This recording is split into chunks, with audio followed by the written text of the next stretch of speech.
This is the story of the most important Apple executive you've probably never heard of. For years, while Tim Cook ran the company and Craig Federighi cracked jokes on stage about software, one man quietly engineered the riskiest hardware bet Apple has made this century, and he pulled it off.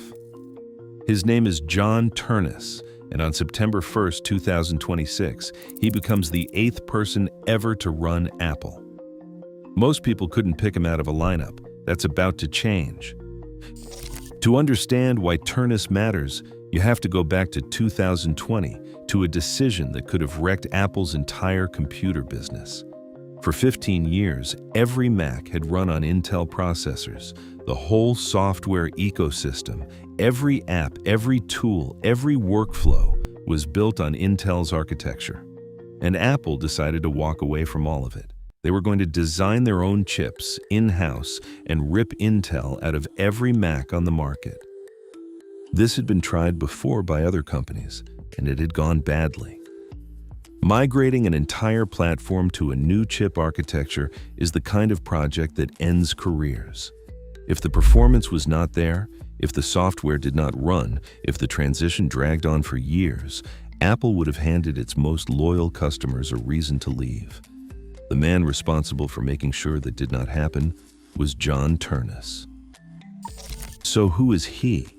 He grew up in California and went to the University of Pennsylvania, where he studied mechanical engineering and swam on the varsity team.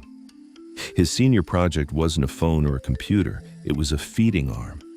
He graduated in 1997, worked briefly at a company called Virtual Research Systems, and then, in 2001, he joined Apple's product design team. His first assignment was the Apple Cinema display. Think about the timing there. 2001 was the year of the first iPod. Ternus walked in the door right as Apple was about to transform from a struggling computer maker into the most valuable company on earth. He didn't arrive as a star. He arrived as an engineer, and he spent the next 2 decades climbing, project by project, product by product. In 2013, he was promoted to Vice President of Hardware Engineering, reporting to a man named Dan Riccio. His portfolio kept expanding. Mac, iPad, AirPods, a product almost everyone thought was a joke when it launched, and which now generates more revenue than many entire companies. By 2020, Apple handed him responsibility for iPhone hardware, the single most important product the company makes. And that's when the defining moment arrived. When Apple unveiled Apple Silicon to the world, it was Ternus who took the stage to explain it. Not Cook, not a marketing chief, the engineer who actually understood the thing. He walked through what the transition meant, why the chips were faster, why they would sip battery instead of draining it. And here's the part that's easy to miss now that it all worked. Nobody knew if it would. The promises Apple made on that stage were enormous. Better performance than Intel, dramatically better battery life, and a translation layer that would let old Intel apps just run without users noticing the difference. The team delivered. The first M1 Macs came out, and the reviews weren't just good, they were stunned.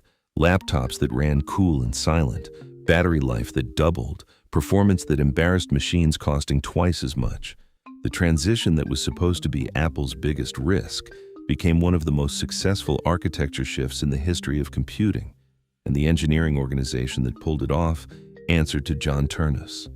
In January 2021, Riccio stepped aside to focus on a secret new project, what would eventually become the Vision Pro.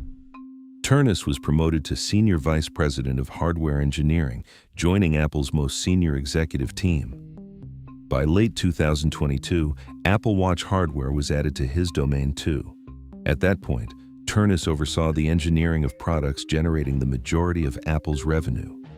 iPhone, iPad, Mac, Apple Watch, AirPods, the Vision Pro. If Apple made it and you could hold it, it ran through his organization. Now here's what makes his story different from the other names you hear in Apple succession rumors. For 2 years, Silicon Valley played a guessing game about who would replace Tim Cook. The bet split between Craig Federighi, the charismatic software chief who hosted the keynotes, and Jeff Williams, Cook's longtime operations deputy. Ternus was the quiet third name, the one insiders kept mentioning but the public didn't know. Bloomberg's Mark Gurman, who has reported on Apple's inner workings accurately for years, had flagged him as the frontrunner. The reason was simple. Cook rose through operations, Steve Jobs obsessed over design and engineering, and Apple, at its core, is a company that makes things. Putting an engineer back in the top seat was a return to form. On April 20th, 2026, Apple made it official. Ternus would become Chief Executive Officer on September 1st. Cook, who had led the company since 2011, would move into the role of Executive Chairman and stay on through the summer to manage the handoff. Cook didn't hedge.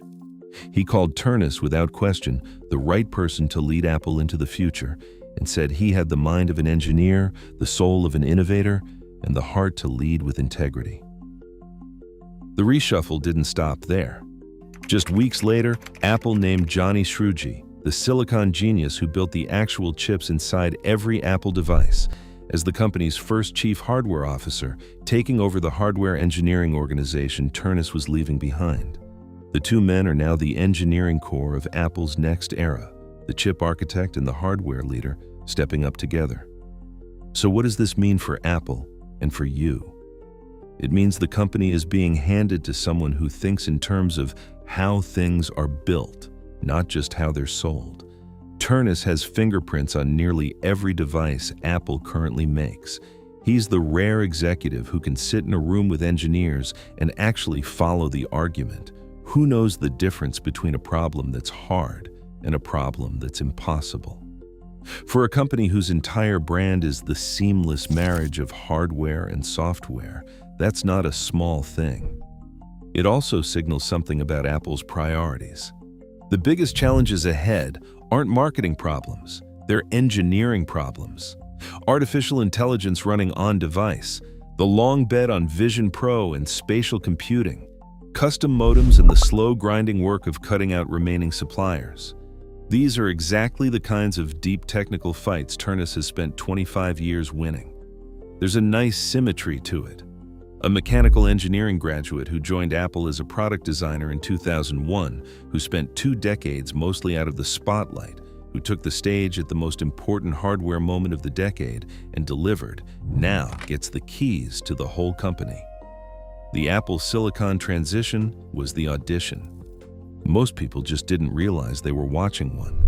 So the next time you open a MacBook that runs all day on a single charge, or you marvel at how an iPhone the size of a candy bar outperforms a laptop from a few years ago, remember the name.